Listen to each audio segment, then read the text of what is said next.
Bawal nang dumikit si Miko at si Sherry dahil may gusto silang paghiwalayin. Si Edo at Bian may sponsor na nagbabayad kay CJ at Miko. Aray ko. Hindi ko gets.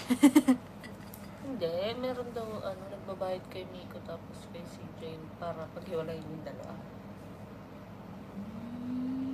Dumami. 69 viewers.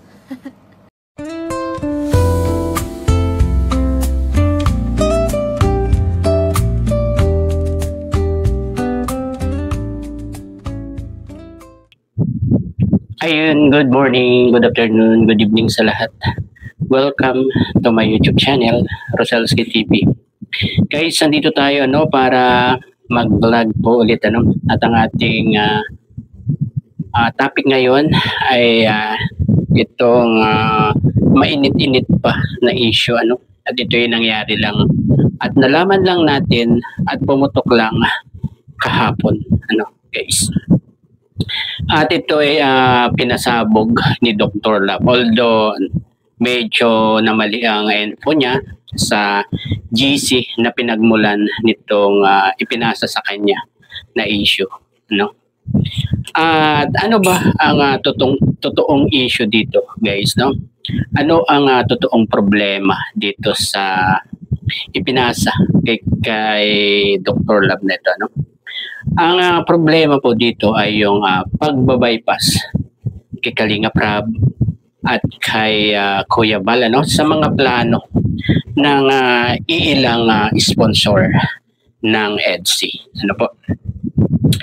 Although humingi na ng tawad itong si Doc Love doon sa group sa Italy group sa group nila kasi nagkamali nga si Doc Love doon, di ba? Sa pagsabi nun. Pero may tinukoy siyang tao dito, guys, na hindi kabilang sa Team Italy. Ayun. Doon nagkamali si Doc Love, pero naghingi naman na siya ng sorry kahapon nung pangalawang live niya. Ayun. Dito na po tayo sa issue. At ito ay yung sa feeding program na hindi pinapaalam kay Kalinga Prab at kay Kuya Bal. Pero ang sabi naman ni Ma'am Kafudi, ito ay plano pa lang. Kaya lang ang pinagtataka ko, bakit nauna pang ipaalam dito sa ALN? Diba? Ganong nandiyan naman si Kalinga Prab, si Kuya Bal, si Doc Love at mga K-boys kung hindi available si Kalinga Prab at si Kuya Bal, diba? At yan ay naitanong ko doon sa live ni Ma'am Kapudi, pero ang sabi ni Ma'am Kapudi ay alam ba ng K-boys yung mga dyan, diba? Pero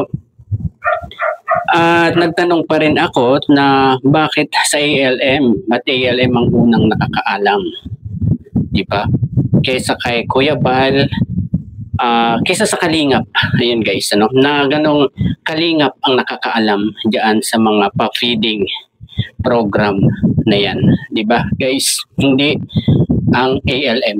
Kung yung gusto ng sponsor na yun, ALM ang mag-produce, ayun, labas ang Kalingap doon, di ba?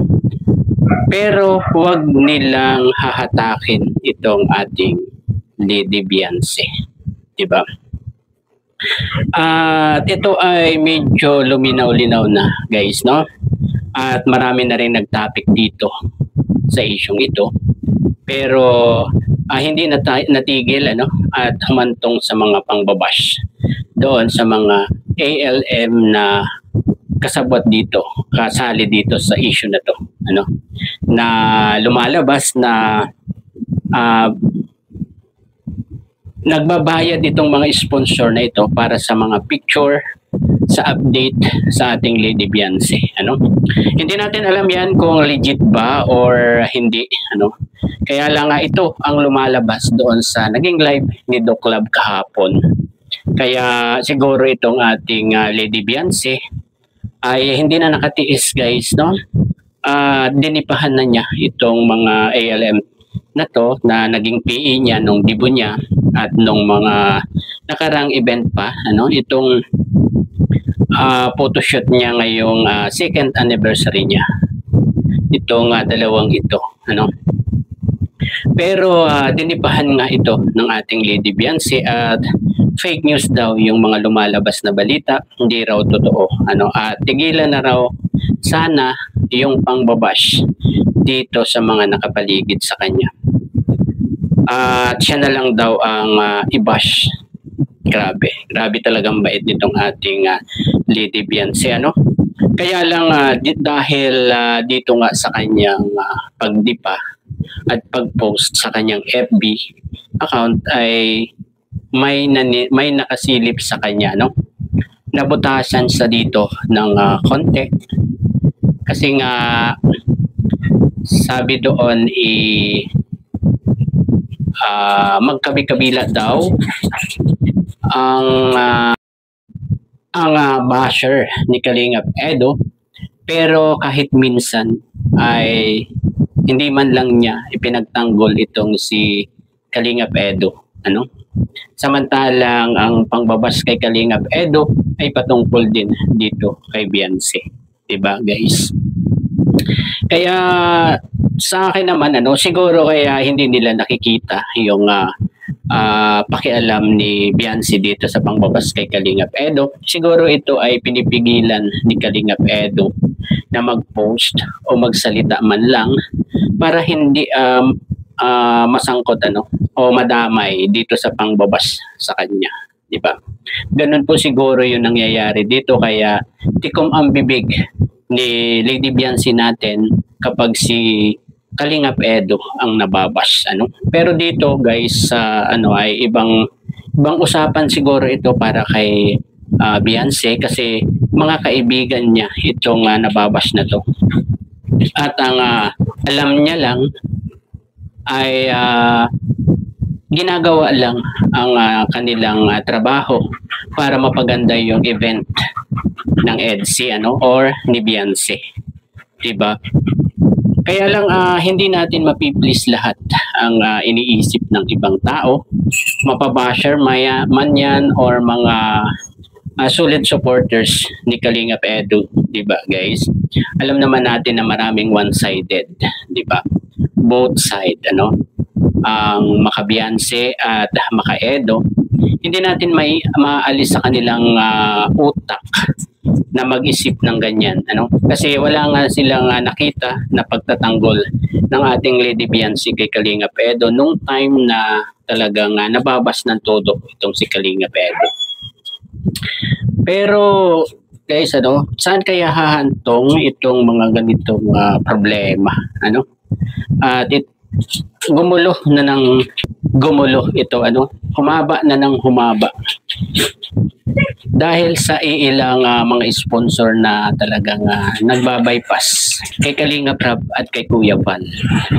Kaya yun talaga ang ano dito, ang totoong problema, ano, ang totoong issue, yung pagbabypass sa ama ng Kalingap at kay Kalingap Rab. Pero humaba na ng humaba talaga ito, guys, no? At sa totoo lang, ano, dapat hindi sabot dito itong EDC, ano, kaya lang talagang nadamay na sila dahil sa mga solid sa mga panatiko, 'di ba? Sa mga solid EDC na talagang nakakakita sila ng kakaiba dito sa dalawang ALM na to, na kasalukuyan ngayon ay nababash sila dahil sa kanilang mga ginagawa at pagdikit-dikit dito sa ating Lady Beyonce, ano? Pero dahil dito sa ginawa ni Beyonce na ito, ano, hindi tayo magtataka kung sa mga dadating na mga araw ay talagang dumami ang mga bashers niya, no? Ang paninilip sa kanya dahil sa kanyang pagdipa dito sa mga nakapaligid sa kanya at dito sa mga bumubuntot sa kanya, ano? At grabe na ito, guys, no? Kailan ba matatapos itong issue na to? At sana, ano, hindi tumagal hanggang sa magkaroon ng second anniversary itong EDC, ano? Kaya napapansin natin guys, sa tuwing may big event ang EDSI ay kinabukasan ay puro issue. Magkabi-kabila ang issue, na sangkot itong EDSI. Kung hindi man EDSI, ay mga sponsor naman na sabihin nating panggulo lang na mga sponsor. At sana matapos na ito at hindi na tumagal para maging maayos ang lahat, guys. At siguro ay naapektuhan na dito itong ating Lady Beyonce. Alam naman natin na nag-aaral yan, guys. At sure tayo na naapektuhan na siya, gawa ng nag-post na nga siya ng ganyan, di ba? Sa kanyang FB. Kaya talagang naaawa na tayo, guys, At bago po tayo magtapos, pakisuportahan po ang ama ng Kalingap, Kuya Bal Santos Matubang, Ate Edda Vlogs at Kalingap Rap. Ayun, hanggang dito na lamang po. Bye-bye. God bless po sa lahat. Peace. Bye-bye. Hindi nga, maglabira pa kami dyan. Hindi mo na ginagamit yung wati mo Saan? Ang kami kumaga. Sarap. Medyo na lang talaga. Pagkain ako. Sabay na. Bye-bye. Bye-bye. Okay din. Kapababay. Group hug. Group hug. Group hug. Group hug. Isang group hug? Ingat po. Hindi naman ka-interview. Ako lang lang.